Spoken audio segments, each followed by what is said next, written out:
எதற்காக இந்த ஓரணியில் தமிழ்நாடு என்கின்ற இந்த கேள்வி இதற்கான காரணம் எழுந்தது என்று சொல்லும் பொழுது, இன்றைக்கு ஒன்றிய அரசாங்கத்தின் மூலமாக ஒன்றிய அரசாங்கம் முதலில் பொறுப்பேற்ற பிறகு நாம் பட்ட பாதிப்பை காட்டிலும் அந்த ஒன்றிய அரசாங்கத்திற்கு ஒத்திசைவோடு இங்கே இருக்கின்ற ஒரு சில கட்சிகள் அவர்களோடு கூட்டணி அமைக்கும் பொழுது அதற்கு பின்பு ஏற்படக்கூடிய பாதிப்பு என்னவாகலாம் இருக்கலாம் என்று எச்சரிக்கை விடுகின்ற விதமாகத்தான் இந்த ஓரணியில் நாம் திரள வேண்டும், விழிப்புணர்வை மக்களிடம் கொண்டு செல்ல வேண்டும் என்று நாங்கள் ஆசைப்படுகிறோம்.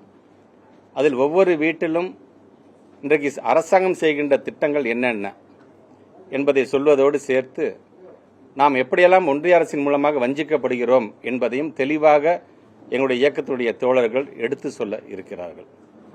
குறிப்பாக இன்றைக்கு ஒவ்வொரு மாநிலத்திலையும் ஒன்றியத்தை ஆளக்கூடிய பாரதிய ஜனதா என்பது அவருடைய பரிசோதனை கூடங்களாக, ஒரு பாசிஸ்டர்களுடைய பரிசோதனை கூடங்களாக மாற்றுகின்ற அந்த செயலை அவர்கள் செய்து கொண்டிருக்கின்றார்கள்.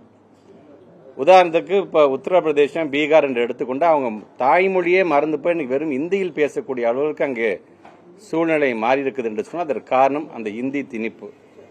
எந்த மொழிக்கும் நாங்கள் எதிரானவர்கள் அல்ல, ஆனால் திணிப்பு என்று வரும்போது எதிர்க்கக்கூடிய முதல் மாநிலமாக தமிழ்நாடு விளங்குவதன் காரணமாகத்தான் இன்று நம்முடைய தாய்மொழி உயிர்ப்போடு இருக்கிறது என்பதை எடுத்து சொல்லதாக இருந்தாலும், இந்த பொது சிவில் சட்டத்தை அமுல்படுத்தவே முடியாது என்கின்ற நிலையை உணர்ந்த ஒன்றிய பாஜக இப்பொழுது அவர்கள் ஆளுகின்ற உத்தரகாண்ட் மாநிலத்தில் இந்த பொது சிவில் சட்டத்தை இன்னைக்கு அமுல்படுத்துகின்ற அளவிற்கு ஒரு பரிசோதனையை நடத்தி கொண்டிருக்கின்றது.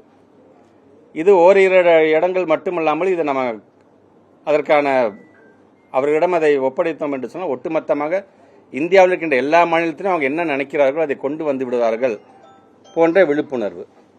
நான் சொன்னது போல இந்த இந்தி திணிப்பு சார்ந்து, தேசிய கல்விக் கொள்கை சார்ந்து நமக்கு முறையாக நியாயமாக வழங்க வேண்டிய இந்த 2152 கோடி ரூபாய் ஒன்றிய பள்ளியின் மூலமாக வழங்கக்கூடிய அந்த சமகர சிக்ஷா அபியான் என்று சொல்லக்கூடிய ஒருங்கிணைந்த பள்ளிக்கல்வி திட்டத்தின் மூலமாக வழங்க வேண்டிய நிதியை இன்னைக்கு தராமல் இருக்கிறாங்க. இன்னைக்கு பல பத்திரிகை துறை, ஊடகத்துறை சார்ந்த நண்பர்கள் கேட்குறீங்க, இந்த ஆர்டி என்ன சார் ஆச்சு, அந்த 20% அந்த பணம் என்ன சார் ஆச்சுன்னு கேட்குறீங்களே. இது நாள் வரைக்கும் அதுக்கான கேள்விகள் எழுதப்பட்டதா? பத்திரிகை துறை, ஊடகத்துறை இது வரைக்கும் அந்த கேள்விகள் கேட்டிருக்கீங்களா இத்தனை ஆண்டு வரைக்கும்?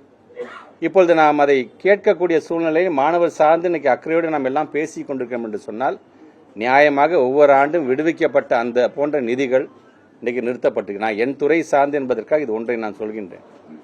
இப்படி ஒவ்வொரு விதத்திலும் நம்மை வஞ்சிக்கக்கூடிய அந்த ஒன்றிய அரசாங்கத்திற்கு பாடம் நடத்திட வேண்டும் என்கின்ற விதத்தில் தான் நம்முடைய தமிழ்நாட்டுடைய முதலமைச்சர் இன்றைக்கு ஏறத்தாழ ஒரு 45 நாட்கள் ஆகஸ்ட் மாதம் மிட் வரைக்கும் 15ஆம் தேதி வரைக்கும் தொடர்ந்து இந்த பணியை செய்திட வேண்டும். ஒவ்வொரு வீடாக நாம் சென்றிட வேண்டும்.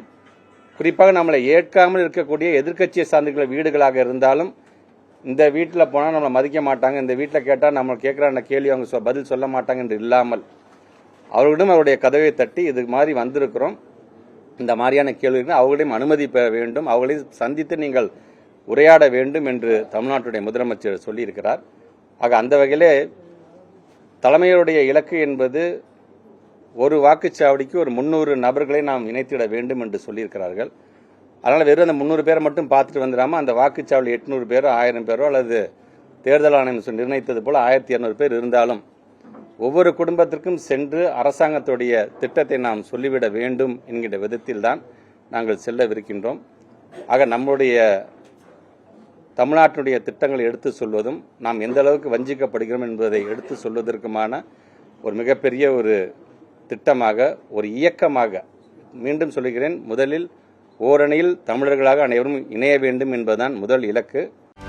செய்திகளை உடனுக்குடனும் துல்லியமாகவும் தெரிந்து கொள்ள சப்ஸ்கிரைப் பண்ணுங்க.